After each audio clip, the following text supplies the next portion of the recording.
Siang teman-teman semuanya. Yang Bu, Yang Bu. Ya. Oke, pada kesempatan kali ini sebelum kita masuk ke pembelajaran, bagaimana kabarnya hari ini? Sehat-sehat? sehat Bu. Sehat Bu. Oke, puji Tuhan sekali ya, sehat Bu. Teman-teman, sebelum mengawali pembelajaran pada hari ini, mari kita bersatu dalam doa. Dalam nama Bapa dan Putra dan Roh Kudus. Amin. Ya. Teman-teman, masih ingat nggak tahu minggu kemarin kita membahas apa? Martir ya Bu. Betul sekali, hebat. Luar biasa, masih ingat ya? Martiria atau tugas gereja memberi kesaksian. Sekarang kita akan belajar mengenai tugas gereja yang membangun persekutuan atau koinonia. Mari kita lihat dulu apa itu koinonia. Tapi sebelum Ibu masuk ke makna koinonia, coba teman-teman bisa membedakan apa perbedaan organisasi dan persekutuan.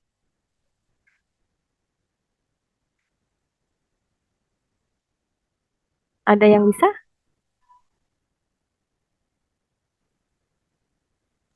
Lupa Bu. Oke, lupa ya, tidak apa-apa. Mari kita belajar pelan-pelan ya. Koinonia adalah anglikasi dari kata Yunani ya. Ini huruf Yunaninya seperti ini ya, yang berarti persekutuan dengan partisipasi yang intim ya. Mari kita lihat supaya kita bisa mendalami apa perbedaan organisasi dengan persekutuan. Di dalam Perjanjian Baru, kata koinonia ini sudah digambarkan ya di dalam gereja Kristen perdana. Teman-teman bisa dilihat Alkitabnya. Ada yang bawa Alkitab toh? Ada? Mungkin bisa dibuka untuk e-Katoliknya, dibuka dulu. Ya, kita dibuka ya. Kita lihat di Kisah Para Rasul ya. Di Kisah Para Rasul 4 ayat 32 sampai dengan 47. Kita baca ya. Ya, kita baca. Baik, di Kisah Para Rasul tersebut menggambarkan tentang apa? Di Kisah Para Rasul tersebut menggambarkan tentang apa? Coba. Hubungan Bu. Hubungan? Hubungan siapa ini?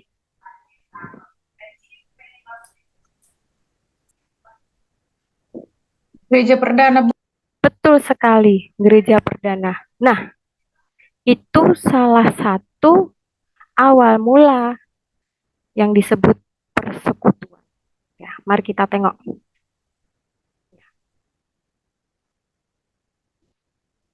Di dalam persekutuan atau koinonia ini ada bermacam-macam cara ya atau ciri-ciri. Salah satunya di dalam gereja awal itu menyebutkan bahwa koinonia itu merupakan sebuah persekutuan atau persaudaraan ya, di mana di dalam persekutuan tersebut mendengarkan sabda atau pengajaran. Di sana juga terdapat suatu bentuk pelayanan terhadap sesama ya, yang mencerminkan sebuah solidaritas. Di dalam Kisah Para Rasul yang telah kalian baca tadi, di sana ada ciri khas yaitu pemecahan roti, berdoa, dan itu termasuk di dalam perayaan iman. Dan satu lagi, memberi kesaksian seperti yang telah teman-teman pelajari di pertemuan minggu yang lalu. Selain ciri-ciri koinonia, kita akan melihat tentang komunitas basis gereja nih. Kalau melihat tentang koinonia, kita juga melihat tentang basis gereja nih. Ya, ada yang baru mendengar istilah KBG?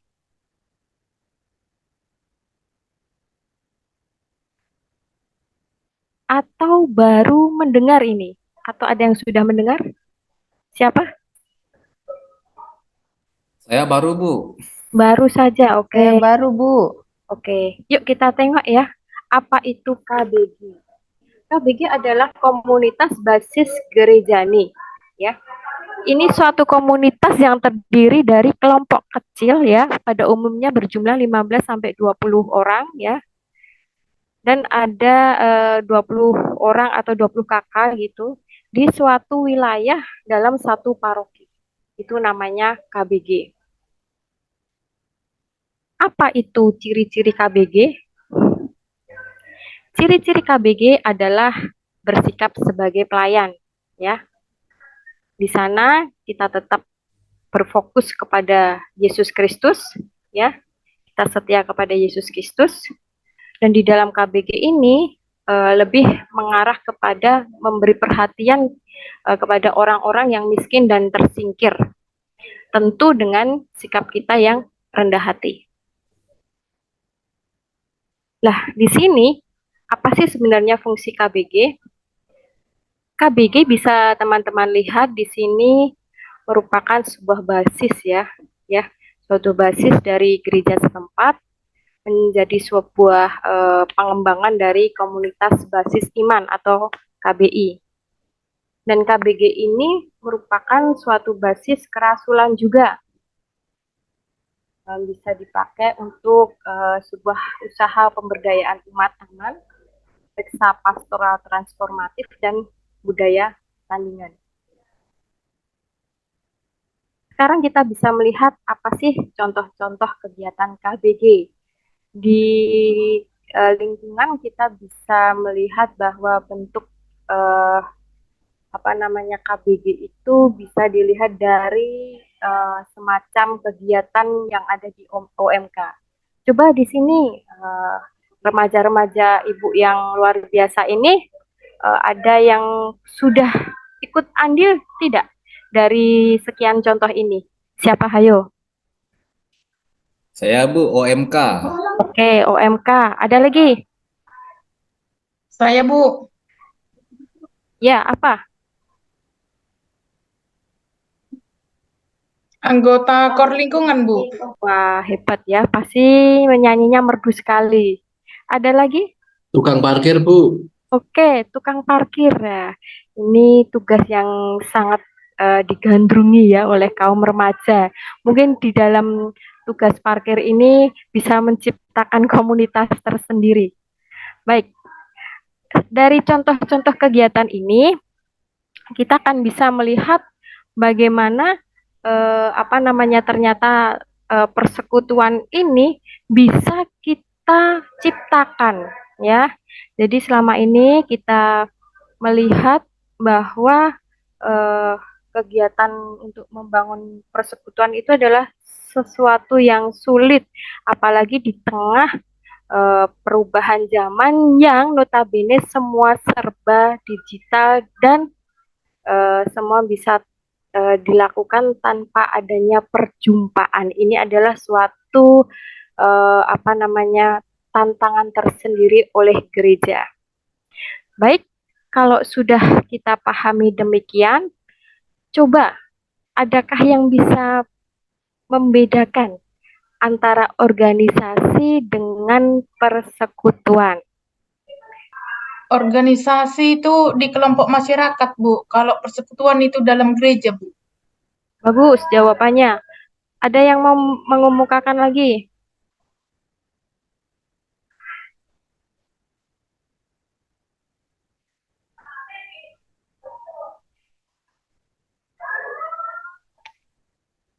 Oke, ya. Saya kira pendapat tentang teman kalian sungguh luar biasa ya, bisa membedakan organisasi dengan persekutuan.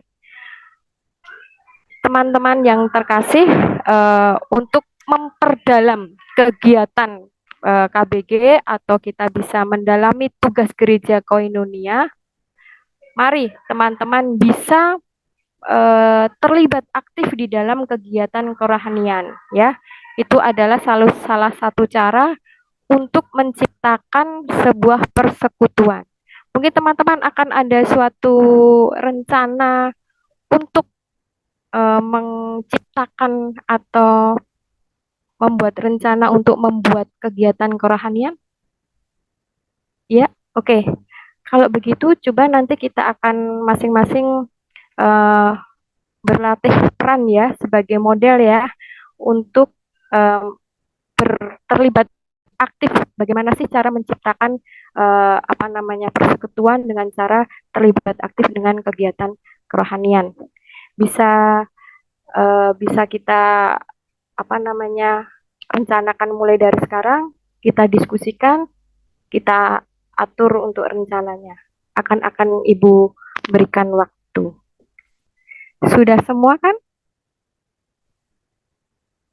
Sudah, Bu. Oke, terima kasih. Ya, mungkin masing-masing dari teman-teman nanti akan mempresentasikan rencana dan kemudian akan ada tindak lanjut untuk setiap kelompok mempresentasikan apa namanya rencana tersebut. Ya, dari pembelajaran kali ini, apakah teman-teman mengalami kesulitan dalam memahami materi ini?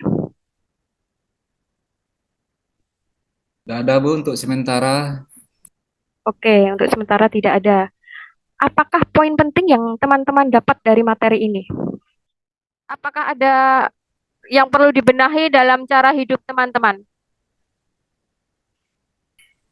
Ya, ada ya. Oke. Baik teman-teman, ada semacam motivasi buat kita semua ya.